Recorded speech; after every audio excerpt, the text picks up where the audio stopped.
Now all the 3 talks are open for comments and queries.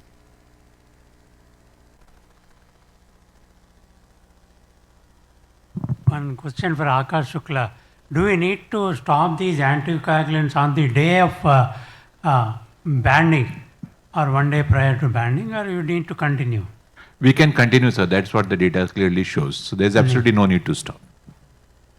One question for Kaushal. You said liver biopsy is mandatory to diagnose the disease. Can you go away with just non-invasive procedures like fibroscan and all? Right. So liver biopsy is one required to exclude cirrhosis. For that, you can, resort to non-invasive tests like fibroscan. I told you a fibroscan of less than 10 in a patient who has portal hypertension should raise a suspicion. But if you want to have those confirmed histological findings, then those histological findings can only be seen on a liver biopsy. You can suspect, you can continue making a diagnosis of that, follow these patients up, but if you want a confirmatory thing, then it has to be a biopsy. One question for you. Somebody with cirrhosis undergoing a major cardiac surgery or an abdominal surgery unrelated to liver cirrhosis. Does this help? So the major data actually for TEG and RUTEM originates from cardiac surgery, because those surgeries usually have high transfusion requirements. So the validation of them comes out from cardiac surgery and then for liver transplant. And automatically it would translate into patients with cirrhosis who are undergoing cardiac surgery. So I'll just want to add to what Akash is saying here. And I think the message was very loud and clear that while use of VHAs will reduce the risk of the amount of transfusions that you're giving as compared to if you have empirical rules. But it does not predict bleeding.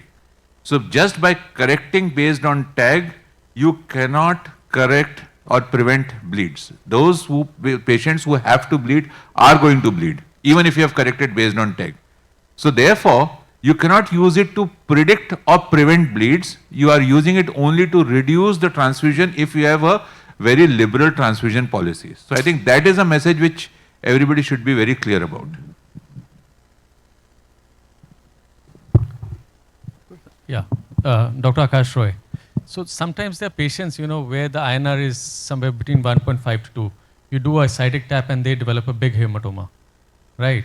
And sometimes there are patients where the INR is 4 also, they don't bleed. So any role of fibrinogen and D-dimer in such patients where, you don't need to do those viscoelastic tests? So absolutely true, sir. As sir said, just like for patients who have got a low INR, you don't have a predictive quality that it will bleed or not. Similarly, the reverse, that we have got a high INR, it's not sure whether they're going to bleed or not. There is a single study which comes out, which actually says that the only predictor, besides operated things of ultrasound and hitting the arteries and all, is a low fibrinogen level. So that's the only one which has indicated. It's a single study. It needs to be again validated at other centers. Unfortunately, we don't seem to be doing fibrinogen very repeatedly. Other problem is, if you have something like an ACLF, fibrinogen levels tend to be automatically lowered, not related to the coagulation abnormalities. So then how do you decide that? It's very difficult. Yeah. Even in child. So I think paracentesis is something which we all need to discuss a bit more. The most common reason why patients develop hematomas following a paracentesis is not because of coagulopathy. It is because you have hit one of the venous collaterals actually while doing the tapping, and or sometimes an artery, which is less common but possible. Even if you are doing an ultrasound guided, it is still possible to damage a venous collateral because these are sometimes thin, and when if you look at the ultrasound people doing it, they actually press and stretch the skin when they do it. And that is what actually sometimes obliterates the vein temporarily, and you are not able to visualize it, and your needle goes through and through it. So, and that is why a bad surgery, for example, there is no way correction of coagulopathy will prevent bleeding in a bad surgery. So there are so many other predictors of factors which cause bleeding in a procedure that correction of coagulopathy based on any other parameter is not going to be sufficient. Yeah, my question is for Kaushal.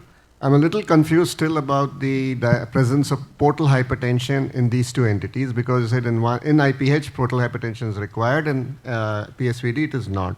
But also initially you had mentioned that you should have at least atypical features of portal hypertension, at least one of them should be there.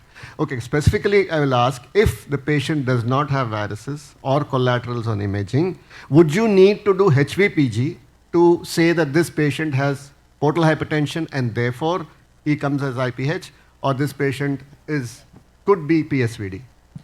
So I think the only one take-home message can be all pre-portal hypertensive CLDs and all my question is, how do you pre-cirrhotic define CLDs. that? How do you define portal hypertension in the absence of collaterals on imaging and varices on endoscopy? Right. Is it required to do HVPG? No, for making a diagnosis, it is not required. Then If you how are do you not know- able to, so if you are not able to see collaterals, if you are not able to see any other signs of portal hypertension, then it is pre-portal hypertensive PSVD if you are doing a biopsy.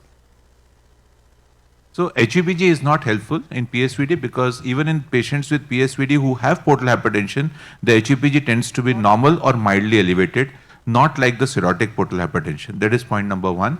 So the second way is actually what, if you look at the paper by Patrick Kamath, in patients with non-cirrhotic portal hypertension, they have shown that the ratio of splenic stiffness to the liver stiffness on fibroscan is actually far more validated, and that can be used as a surrogate marker not only for diagnosis of PSVD but also for establishing subclinical portal hypertension. So you look at the splenic stiffness rather than looking at HEPG for diagnosis of portal hypertension in patients with non-cirrhotic portal hypertension. Because these patients tend to have pre-sinusoidal, so HVPG otherwise will also be normal. My question is to Dr. Akash Shukla. I just want to know how you will decide a patient with portal thrombosis who is going to need low molecular weight heparin and who is going to need a vitamin K anticoagulant. Because my experience, the patient with cirrhosis, they don't tolerate vitamin K anticoagulant. They usually don't recanalize. So just wanted to know this. And one more question, sir. You talked about the PVR tips. So is there, can be used in EHPVO or not? Because there are case studies which have shown it to be used in EHPVO. Thank you, madam, for those questions. So the first question regarding the choice of anticoagulation in anticoagulation in acute PVT is always heparin. So you always would give low molecular heparin for the first 4 weeks, and then after the 4 weeks, then you can shift to a warfarin or a DOAC. For the second question regarding PVR tips, so what the Western people refer to as EHPVO is very different from what we refer to as EHPVO. Our EHPVOs are childhood onset chronic portal vein thrombosis, whereas the Western EHPVO, they refer to any portal vein thrombosis without cirrhosis as EHPVO. So that therefore, if you look at the Riyad Salim's paper or the couple of other papers who have talked about portal vein recanalization in patients with EHPVO, they are all adult patients who have had recent portal vein thrombosis in the last 6 months, 1 year, 2 years, not the childhood onset where the main portal vein is not visualized and you only have collaterals and a cavernoma which is visualized. So those patients you can't think of doing a TIPS PVR. But for patients who have cirrhosis and a recent portal vein thrombosis or subic, maybe 6 months, 1 year, and if you can see a stem or what you call as a nipple sign on angiography, then those are the patients where you can even after a few months you can attempt a recanalization. Thank you. Dr. Akash Shukla again. On a routine 6-monthly ultrasound in a cirrhotic, if you find portal vein thrombosis and has not led to decompensation of the disease, do you still recommend that we should send thrombocheck profile 1? 2, do you decide anticoagulation based on child grade also? If it's a child C, still you would like to give in an asymptomatic PVT? So the first question, whether if you have every 6 months you are doing ultrasound and now you have picked up a thrombus, should you do anticoagulation? So if it is a complete thrombosis, then you can consider anticoagulation in this patient. The guidelines recommend, yes, you should anticoagulate, even if they are asymptomatic because they are recent. Because 6 months ago it was not there, and now within 6 months it has come, provided it is complete, occlusive. The second question is regarding the if it is CTP-C, So I think in a CTP-C, I would be a little reluctant if the patient is not going to be a transplant candidate, unless it is acute. Like I know it has happened in the last 4 weeks, 2 weeks for 4 weeks, 6 weeks. So that is the second. And checking the thrombocheck profile? Thrombophilia profile, like I said, it is conditional. If you have the resources, if the patient is likely to undergo transplant in the future, I think you must investigate. If you think that the patient is not a transplant candidate, the patient doesn't have the resources, and if you are anticoagulating, I don't think it makes a difference. Thanks. My question is to Dr. Akash Roy. Often in practice, we see a bleeding patient or a patient requiring, bleeding patient whose TEG comes as normal. In those cases, what do you do? Like TEG comes absolutely normal, bang, like a normal trace, but you see that the patient is bleeding from his sides. How do you this happens very often, so how do you approach? You go back to the INR or what do you do? So it first depends as to what sort of bleeding it is. So it was a bleeding from a procedure or it was a portal hypertensive related bleed, what that is. This TEG is not going to help us if you have got a suspected portal hypertension bleed. It's not going to help us at all. What you said is very correct. Sometimes you see that you have got a procedure related bleed, but a procedure related bleed, but your TEG is not normal. And what I was trying to show it in that flow chart is that if you have TEG as an axis which is abnormal, but still you will have to rely on your individual clinical decisions. You cannot be over-reliant on TEG when the patient is bleeding in front of you. And also remember, there are certain aspects of your hemostatic pathway, which again we had mentioned, that is not covered in the TEG. And again, in those circumstances, your transfusions would become empirical.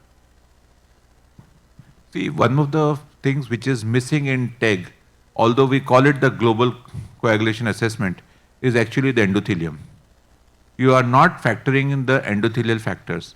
And there are a lot of endothelial factors which lead to both thrombosis and bleeding. And that is why TEG is not really reflection of what happens.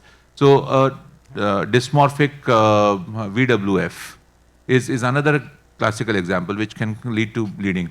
Similarly, a surgical reason, the patient can continue to bleed. Another reason is when you do your TEG, very often you truncate at 30 minutes. So a delayed accelerated fibrinolysis is not picked up. So that is the third reason why your patient may have a normal TEG but continue to bleed. So you have to keep in mind all these factors when you correct the coagulopathy in these patients.